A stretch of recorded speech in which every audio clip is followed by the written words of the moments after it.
Hey guys, I just wanted to start off by saying how extremely difficult it was to pick just four sentences as my most important sentences from this chapter, um, but I did it, so um, I want to share the first one with you.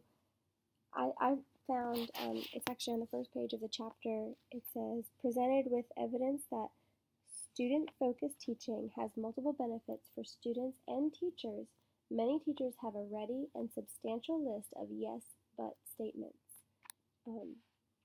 Teachers and people in general are limited by their but statements, but if we can get past it, great things can happen. I believe that, yes, we get stuck in it, and our kids do too. So if we can just figure out how to get past it for ourselves, and then be able to teach our students how to get past those same statements that they create for themselves, we can have a much better classroom and classroom environment. So I know that we all go through that. My second statement is in relation to students who are challenges in differentiation, and the ones that you think, oh, can this kid handle it? Can this kid handle the environment?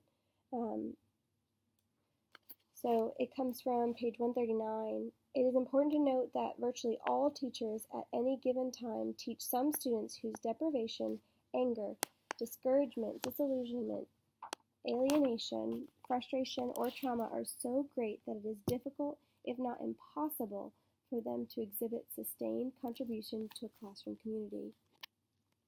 We all go through it as teachers. We all see those students who just can't handle a normal classroom environment. Now it's our job to figure out how to help those students, how to help them learn anyway. It made me think of the hierarchy of need. Before a student can learn anything, they have to have their bases covered. They have to feel safe. They have to be fed. They have to have a good night's sleep. And if they don't have those things, we as teachers are not going to be able to get through to them. So all of us as teachers are going to go through that, and all of us are going to see that. But how can we differentiate our classrooms in order to help those students feel safe and feel loved and feel what they need? And I feel like differentiation, the way that it's described in these chapters, is exactly what those kids need, and all of our kids need. The next one is on the same matter. Got to me because oftentimes I try to be the warm but not the demander. I want to be understanding of students, and I don't always give them the direct instruction that they need. So this is underneath the subheading of Learn from the Warm Demanders.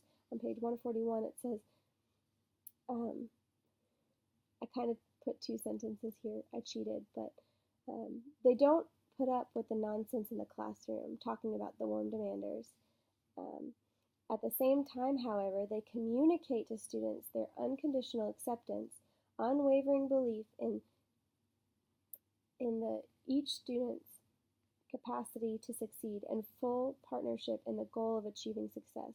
So, yes, they won't take the kids' nonsense, but along with not taking their nonsense, they still let them know that they care for them, and that they're there for them, and that they're supporting them, and that they're going to help them get over their nonsense in order to do the learning that they need.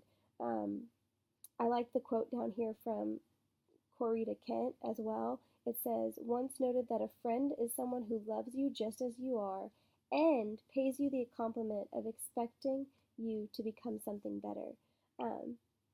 I've always heard loves you just as you are, but I've never heard the expecting you to become something better before, and that really struck a chord with me, because that's what a good friend would do, is they would want you to be better and be yourself. And then finally, number 4, the fourth most important sentence that I found is on page 142.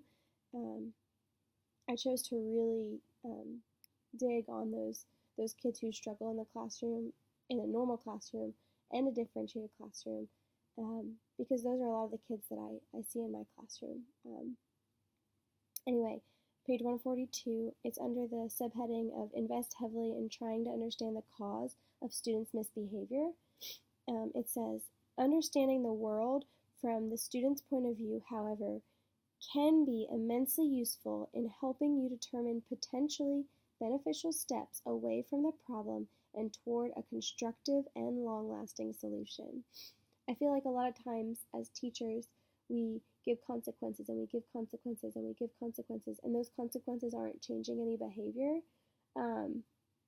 And yes, we say, oh, there has to be consequences for any action that a student does. And yes, there are natural consequences in life for what a student will do. But if we keep giving these consequences and nothing's changing, we know it's not striking a chord with our kids. So what can we do? We need to figure out what's causing the problem so that we can figure out how to help them either deal with that or find ways around it, or, whatever it is. In dealing with students who are frustrated and aggressive and apathetic or disruptive, and many of the other adjectives we can use about these students, I think it's a good reminder to take a walk in their shoes, hopefully to help them work through, to find a resolution so that they can, have coping mechanisms for life and the classroom. The whole goal of a classroom is to be able to teach your students how to survive in the real world, and that's exactly what we want to do for our kids. All right, thank you.